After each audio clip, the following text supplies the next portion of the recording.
Communist கட்சியின் சார்பில் நானும் எங்களுடைய முன்னாள் சட்டப்பேரவை உறுப்பினர் தோழர் டெல்லிபாபு, தேனி மாவட்ட செயலாளர் ராமச்சந்திரன் உள்ளிட்ட தேனி மாவட்ட விவசாயிகளுடன் இன்று மாண்புமிகு முதலமைச்சர் அவர்களை சந்தித்தோம். குறிப்பாக முதலமைச்சருக்கு என்னுடைய ஒரு பாராட்டை தெரிவிச்சுக்க விரும்புகிறேன். கடந்த 9ஆம் தேதி இனாம் நிலம் சம்பந்தமாக தமிழ்நாடு அரசின் சார்பில் ஒரு புதிய அரசாணை என்பது வெளியிடப்பட்டிருக்கிறது. குறிப்பாக கரூர் மாவட்டத்தில் இருக்கக்கூடிய 4 கிராமங்களில் உள்ள இனாம் நிலங்களை கோயில் நிலங்கள் என்று தவறாக சித்தரித்து கடந்த காலத்தில் பத்திரப்பதிவு செய்வதற்கு தடை என்பது விதிக்கப்பட்டிருந்தது. அது கோயில் இனாம் நிலங்கள் தமிழ்நாடு முழுவதும் இருக்கிறது. அதிலே பல்லாயிரக்கணக்கான விவசாயிகள் நீண்ட காலமாக விவசாயம் செய்து வருகிறார்கள், குடியிருந்து வருகிறார்கள், வியாபாரம் செய்து வருகிறார்கள். ஆனால் இனாம் நிலம் என்றாலே கோயில் நிலம் என்கிற ஒரு தவறான புரிதலில் குறிப்பா இந்துத்துவ அமைப்புகள், RSS, இந்து முன்னணி போன்ற அமைப்புகள் இந்த நிலங்களை எல்லாம் கோயில் நிலங்கள் என்று ஒரு தவறான பிரச்சாரத்தை செய்து நீதிமன்றத்திலே வழக்குகளை தொடுத்து நீதிமன்றத்தின் மூலமாக உத்தரவுகளை பெற்று மக்களுக்கு எவ்வளவு இடையூறுகளை செய்ய முடியுமோ அவ்வளவு இடையூறுகளையும் கடந்த காலத்தில் இந்துத்துவ அமைப்புகள் செய்திருக்கிறது. இப்போதும் அப்படி பல சென்னை உயர்நீதிமன்றத்திலும் மதுரை உயர்நீதிமன்றத்திலும் பல வழக்குகள் என்பது இப்போது நிலுவையில் இருந்து கொண்டிருக்கிறது. இத்தகைய சூழ்நிலையில் கரூர் மாவட்டத்தில் 4 கிராமங்களில் உள்ள இனாம் நிலங்களுக்கு விதிக்கப்பட்டிருந்த தடையை நீக்கி தமிழ்நாடு அரசாங்கம் கடந்த ஜூலை மாதம் 9ஆம் தேதி உத்தரவிட்டிருக்கிறது. தமிழ்நாடு அரசாங்கத்தினுடைய இந்த துணிச்சலான நடவடிக்கைக்கு மார்க்சிஸ்ட் கம்யூனிஸ்ட் கட்சியின் சார்பில் பாராட்டுகளை தெரிவிச்சுக்க விரும்புகிறேன். இது 4 கிராமத்திற்கு என்றாலும் தமிழ்நாடு முழுவதும் இது போன்ற இனாம் நிலங்கள் வசிக்கக்கூடிய, விவசாயம் செய்யக்கூடிய பல்லாயிரக்கணக்கான மக்கள் இதனால் பாதிக்கப்பட்டிருக்கிறார்கள். அதற்கு ஒரு நிரந்தரமான தீர்வை ஏற்படுத்தக்கூடிய வகையில் ஒரு தனி ஆணையத்தை தமிழ்நாடு அரசாங்கம் அமைக்க வேண்டும் என்பதை மாண்புமிகு முதலமைச்சர் அவர்களிடத்தில் வற்புறுத்தியிருக்கிறோம். அதே மாதிரி இன்னைக்கு பார்த்ததுல மிக முக்கியமான விஷயம், இந்திய உச்சநீதிமன்றம் கடந்த மே மாதம் 29ஆம் தேதி மிக மோசமான ஒரு தீர்ப்பினை வழங்கியிருக்கிறது. குறிப்பாக களக்காடு முண்டந்துறை, ஸ்ரீவில்லிபுத்தூர் மேகமலை புலிகள் சரணாலயம், அதே மாதிரி கன்னியாகுமரி மாவட்டம் உட்பட இந்த மாவட்டங்களில் இருக்கக்கூடிய வனங்களில் வாழக்கூடிய மக்களை எல்லாம் வரக்கூடிய ஆகஸ்ட் மாதம் 28ஆம் தேதிக்குள் வெளியேற்ற வேண்டும் என்று மிக மோசமான ஒரு உத்தரவை வெளியிட்டிருக்கிறார்கள். அந்த உத்தரவுல சாதாரண சிவில் சமூக மக்களுக்கு எதிராக ஒருவேளை தமிழ்நாடு அரசாங்கம் இந்த மக்களை எல்லாம் வெளியேற்றுவதற்கு ஒத்துழைக்கவில்லை என்று சொன்னால் மத்திய துணை ராணுவ படையை நீங்கள் பயன்படுத்தலாம் என்று சொல்லி அந்த உத்தரவிலே குறிப்பிடப்பட்டிருக்கிறது. உச்சநீதிமன்றத்தினுடைய இத்தகைய உத்தரவு என்பது உண்மையான கண்டனத்துக்குரியது. சாதாரண சிவிலியன்களுக்கு எதிராக துணை ராணுவ படையை பயன்படுத்தலாம் என்றெல்லாம் நீதிபதிகள் சொல்ல ஆரம்பித்தால் மக்களுக்கு எதிராக உச்சநீதிமன்றம் எந்த அளவுக்கு இருக்கிறது என்பதற்கு ஒரு சிறந்த எடுத்துக்காட்டு. ஆகவே அவற்றையெல்லாம் முதலமைச்சருடைய கவனத்துக்கு நாங்கள் கொண்டு வந்திருக்கிறோம். தமிழ்நாட்டை பொறுத்தவரை வன உரிமை சட்டம் 2006 முழுமையாக அமுல்படுத்தப்படாத ஒரு நிலைமை என்பது இருந்து கொண்டிருக்கிறது. இதுவரை தமிழ்நாடு முழுவதுமே ஒரு 35,000 குடும்பங்களுக்கு தான் பட்டா என்பதே வழங்கப்பட்டிருக்கிறது. சட்டம் 20 வருஷம் ஆச்சு. 20 வருஷத்துல திமுக, அதிமுக 2 கட்சிகளும் தான் ஆட்சி பொறுப்பில் இருந்திருக்கிறார்கள். 2 முதலமைச்சர்களிடத்திலேயும் நான் நேரடியாக பலமுறை வன உரிமை சட்ட அமலாக்க சம்பந்தமாக வற்புறுத்தி இருக்கிறேன். ஆனால் அது அந்த நேரத்திற்கு சில மலைகளில் பட்டா வழங்கப்பட்டதை தவிர இதனால் பயன்பெற வேண்டிய எல்லா குடும்பங்களுக்கும் அந்த பணி என்பது தமிழ்நாட்டில் நிறைவேறவில்லை. தேனி மாவட்டம் வருசநாடு, கடமலைக்குண்டு உள்ளிட்ட பகுதிகளில் மட்டும் 98 கிராமங்களிலிருந்து மக்களை வெளியேற்ற வேண்டும் என்று உச்சநீதிமன்றம் உத்தரவிட்டிருக்கிறது. ஆகவே ஒரு மிகப்பெரிய பதட்டம் தேனி மாவட்டம் முழுவதும் நிலவிக் கொண்டிருக்கிறது. ஆகவே இந்த பிரச்சனையில் தமிழ்நாடு அரசின் சார்பில் உச்சநீதிமன்றத்தில் மறு சீராய்வு மனு தாக்கல் செய்து இந்த தீர்ப்பை நிறுத்தி வைக்க வேண்டும். இரண்டாவது, வன உரிமை சட்டம் 2006 பழங்குடியினர் மற்றும் வனத்தை சார்ந்து வாழக்கூடிய இதர சமூகத்தினருக்கு அந்த சட்டத்தில் உள்ள சரத்துக்களின் அடிப்படையில் அனைத்து பயனாளிகளுக்கும் வன உரிமையும் நில உரிமையை வழங்குவதற்குரிய நடவடிக்கைகளை தமிழ்நாடு அரசாங்கம் தீவிரப்படுத்த வேண்டும். இந்த 2 விஷயத்தை நாங்கள் வற்புறுத்தியிருக்கிறோம். அதே மாதிரி இரண்டாவது, விருதுநகர் மாவட்டத்தில் இன்றைக்கும் பட்டியல் சாதி மக்கள் வாழக்கூடிய ஒரு கிராம பகுதிக்கு பறைச்சேரி என்று பெயர் வைக்கப்பட்டிருக்கிறது. நீண்ட காலமாக இந்த பறைச்சேரி என்கிற பெயரை நீக்க வேண்டும்.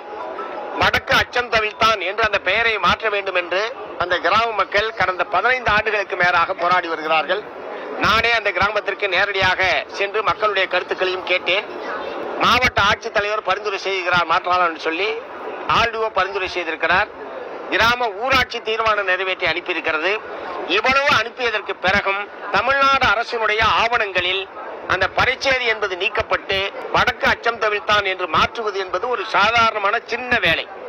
ஆனால் அது கூட அந்த சிறிய வேலையை கூட கடந்த 15 ஆண்டு காலமாக செய்யாமல் அந்த மக்கள் மிகப்பெரிய மன உளைச்சலுக்கு உள்ளாயிருக்கிறார்கள். நீ இந்த எந்த ஊரா அப்படின்னு கேட்டா இப்படி ஒரு ஊரை சொல்ல முடியுமா? வெளியே நான் இந்த ஊர்ல இருந்து வரேன்னு சொல்ல முடியுமா? ஒரு மிகப்பெரிய மன உளைச்சலுக்கு அந்த மக்கள் உள்ளாகி இருக்கிறார்கள். அதை ரொம்ப கவனமாக முதலமைச்சர் அவர் கேட்டார். அநேகமாக உடனடியாக அந்த பரிச்சேரி என்கிற பெயரினுடைய கிராமத்தினுடைய பெயரை மாற்றுகிற நடவடிக்கை உடனடியாக எடுக்க வேண்டும் என்பதை நாங்கள் வற்புறுத்திருக்கோம். மூன்றாவது, வடக்கு அச்சம் தவிழ்த்தான். ஏற்கனவே அச்சம் தவிழ்த்தான் என்பது அந்த கிராமத்தினுடைய பெயர். அந்த ஊராட்சியினுடைய ஒரு பகுதியாகத்தான் இந்த பரிச்சேரி என்கிற கிராமம் இருக்கிறது. அந்த கிராம ஊராட்சியே வடக்கு அச்சம் தவிழ்த்தான் என்று மாற்ற வேண்டும் என்று அவர்கள் பரிந்துரைத்திருக்கிறார்கள். மாவட்ட ஆட்சித்தலைவர் அதை பரிந்துரை செய்திருக்கிறார். ஆகவே இங்கே வருவாய் நிர்வாக ஆணையர் ஒரு உத்தரவு போட்டால் முடிகிற விஷயம். ஆனால் அது கூட இது இரண்டாவது. மூன்றாவது, சேலம் மாநகராட்சிக்கு தண்ணீர் விநியோகிக்கிற உரிமையை சூயஸ் என்கிற பிரான்ஸ் கம்பெனிக்கு ஏற்கனவே திமுக ஆட்சி காலத்தில் ஒப்பந்தம் என்பது ஆட்சியை விட்டு போகக்கூடிய நேரத்தில் வழங்கப்பட்டிருக்கிறது. ஏற்கனவே இந்த சூயஸ் நிறுவனம் கடந்த 4-5 ஆண்டு காலமாக கோயம்புத்தூர் மாநகராட்சியில் தண்ணீர் விநியோகத்தில் ஈடுபட்டிருக்கிறார்கள். இந்த பிரான்ஸ் நிறுவனம் ஏற்கனவே பொலிவியா, தென்னாப்பிரிக்கா உள்ளிட்ட நாடுகளில் தண்ணீர் விநியோகம் செய்து அதில் ஏழை மக்களுக்கெல்லாம் தண்ணீர் வழங்காமல் தண்ணீர் விநியோகத்தை தடுத்து நிறுத்தியதனுடைய விளைவாக கட்டணம் கட்டலன்னு சொல்லி அந்த மக்களே பெரிய எழுச்சி ஏற்பட்டு அந்த கம்பெனியை அடிச்சு விரட்டினாங்க. அப்படிப்பட்ட கம்பெனியிடம் இப்போது சேலம் மாநகராட்சியினுடைய நீர் விநியோக உரிமையை தமிழ்நாடு அரசாங்கம் வழங்கி இருப்பது என்பது ஏற்கத்தக்கதல்ல. இதுல சாதாரண ஏழை எளிய மக்கள் உட்பட இணைப்புக்கும் 25 வருஷத்துக்கு புத்தகம் கொடுத்திருக்காங்க ஒரு கம்பெனிக்கு. இப்ப 25 வருஷத்துல அவன் எவ்வளவு கட்டணம் ஏத்துவான், என்ன பராமரிப்பான், ஏதும் தெரியாது. அதனால குடிதண்ணீர் என்பது அரசனுடைய குடிதண்ணீர் விநியோகம் என்பது அரசனுடைய கட்டுப்பாட்டில் இருக்க வேண்டுமே தவிர தனியார் அதுவும் பன்னாட்டு கம்பெனிகளை ஒப்படைப்பது என்பதை ஏற்கவே முடியாது. ஆகவே அந்த ஒப்பந்தத்தை ரத்து செய்ய வேண்டும் என்பதை மாண்புமிகு முதலமைச்சரிடத்துல நாங்கள் தெரிவிச்சிருக்கிறோம். அதிகாரிகளோடு கலந்து பேசுவதாக தெரிவித்திருக்கிறார். இந்த மிக முக்கியமான இந்த 4 மாவட்ட விவசாயிகள், பழங்குடி மக்கள், அதே மாதிரி சேலம் மாநகர மக்களுடைய குடிநீர் உரிமை, இந்த விருதுநகர் மாவட்ட மக்களுடைய இந்த கிராமத்தினுடைய பெயரை மாற்ற வேண்டும் என்கிற இந்த முக்கியமான பிரச்சனைகள் சம்பந்தமாகத்தான் இன்றைக்கு முதலமைச்சரை சந்தித்தோம். நாகர்கோயில் கிளை சிறைச்சாலையில் ஒரு மாற்றுத்திறனாளி கொடூரமான முறையில் தாக்கப்பட்டு சிறைக்குள்ளேயே மரணமடைந்திருக்கிறார், கொல்லப்பட்டிருக்கிறார். அதன் மீது நடவடிக்கை எடுக்க வேண்டும் என்பதை ஏற்கனவே நாங்கள் வற்புறுத்துறோம். நேற்றைய தினம் சிறை வார்டன்கள் 3 பேர் கைது செய்யப்பட்டிருக்கிறார்கள். இந்த வழக்கு என்பது கொலை வழக்காக மாற்றப்பட்டிருக்கிறது. உடனடியாக நடவடிக்கை எடுக்கப்பட்டிருப்பது நல்ல விஷயம். அதே நேரத்தில் இது போன்ற சம்பவங்கள் நடைபெறாமல் தடுப்பது என்பதுதான் அரசுக்கு நல்ல பெயரை பெற்றுத்தரும் என்பதை நாங்கள் முதலமைச்சர் சொல்லியிருக்கோம். அதே மாதிரி அந்த பாதிக்கப்பட்ட அந்த மாற்றுத்திறனாளியுடைய மனைவி படிச்சிருக்காங்க, அவங்களுடைய தகுதிக்கேற்ப ஒரு வேலை வாய்ப்பை வழங்க வேண்டும் என்பதையும் முதலமைச்சர் சொல்லியிருக்கோம். ஆத்தூர் நகராட்சியில், ஆத்தூர்ல மட்டும் இல்ல, தமிழ்நாடு முழுவதுமே தூய்மை பணி என்பது ஒப்பந்தத்துக்கு விடப்பட்டிருக்கிறது. இந்த ஒப்பந்தம் ரத்து செய்யப்பட்டு தூய்மை பணியாளர்கள் அனைவருமே நிரந்தரம் செய்யப்பட வேண்டும் என்பது மார்க்சிஸ்ட் கம்யூனிஸ்ட் கட்சியினுடைய கோரிக்கை. கடந்த காலத்திலும் அந்த கோரிக்கையை வற்புறுத்திருக்கிறோம். இப்பயும் நாங்கள் வற்புறுத்துறோம். அரசாங்கம் கொடுக்கக்கூடிய தீர்மானித்திருக்கிற ஒரு நாளைக்கு எவ்வளவு ஊதியம் என்று தீர்மானித்திருக்கிற அந்த ஊதியத்தை ஒப்பந்ததாரர்கள் தூய்மை பணியாளர்களுக்கு வழங்குவதில்லை. ஒரு மிகப்பெரிய உழைப்பு சுரண்டலும் ஊதியத்தை வெட்டுவது என்பதும் அந்த துறையிலே நடந்து கொண்டிருக்கிறது. அதுக்கு நிரந்தரமான தீர்வு என்பது அரசாங்கம் அவர்கள் அனைவரும் ஒப்பந்தத்தை ரத்து செய்து அனைத்து தூய்மை பணியாளர்களையும் பணி நிரந்தரம் செய்வதுதான் அதுக்கு நிரந்தரமான தீர்வாக இருக்க முடியும். பிற்படுத்தப்பட்ட சமுதாயத்தை சார்ந்த மக்களும் பட்டியல் சாதி மக்களும் சேர்ந்துதான் இந்த அம்பேத்கர் சிலையை அங்கு அமைப்பது என்று ஆரம்பத்தில் முடிவு செய்திருக்கிறார்கள். பிற்படுத்தப்பட்ட சமுதாயத்தை சேர்ந்த மக்கள் அதற்கு ஏராளமான நிதி உதவி செய்திருக்கிறார்கள்.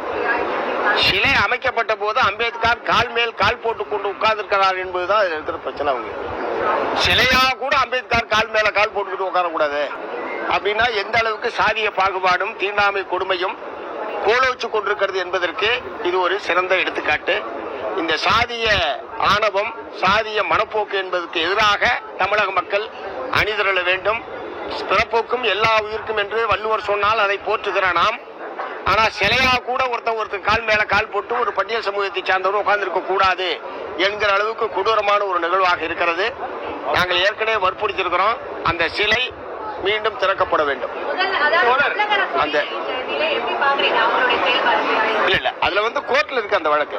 ஏற்கனவே அந்த சிலை சம்பந்தமான வழக்கு நீதிமன்றத்தில் இருக்கிறது.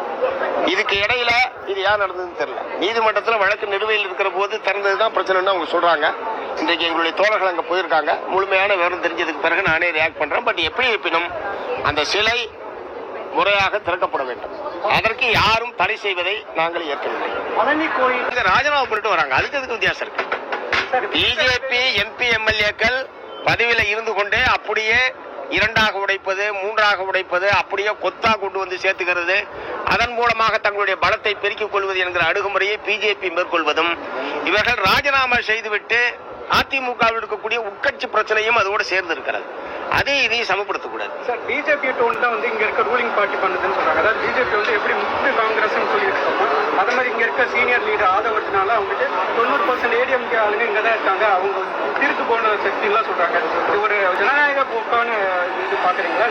இல்ல ஒவ்வொரு கட்சியை பற்றி ஒவ்வொரு கட்சிக்கும் ஒரு மதிப்பீடு இருக்கலாம், கருத்துக்கள் இருக்கலாம். இன்னொரு கட்சியை பத்தி சொன்னதுக்கு நான் கருத்து சொல்ல முடியாது. பட் எங்களை பொறுத்த வரைக்கும் குதிரை பேரம் என்பது முற்றிலும் தடுக்கப்பட வேண்டும். மக்கள் கேள்வி எழுப்பணும் எம்எல்ஏக்களுக்கு எதிராக. இப்ப என்ன அவசரம் உனக்கு, ஏன் 20 நாள்ல ராஜினாமா பண்ற, ஒரு மாசம் ராஜினாமா பண்றேன்னு தொகுதி மக்கள் கேள்வி எழுப்ப ஆரம்பிச்சாவே கொஞ்சம் யோசிக்க அனுப்பாங்க.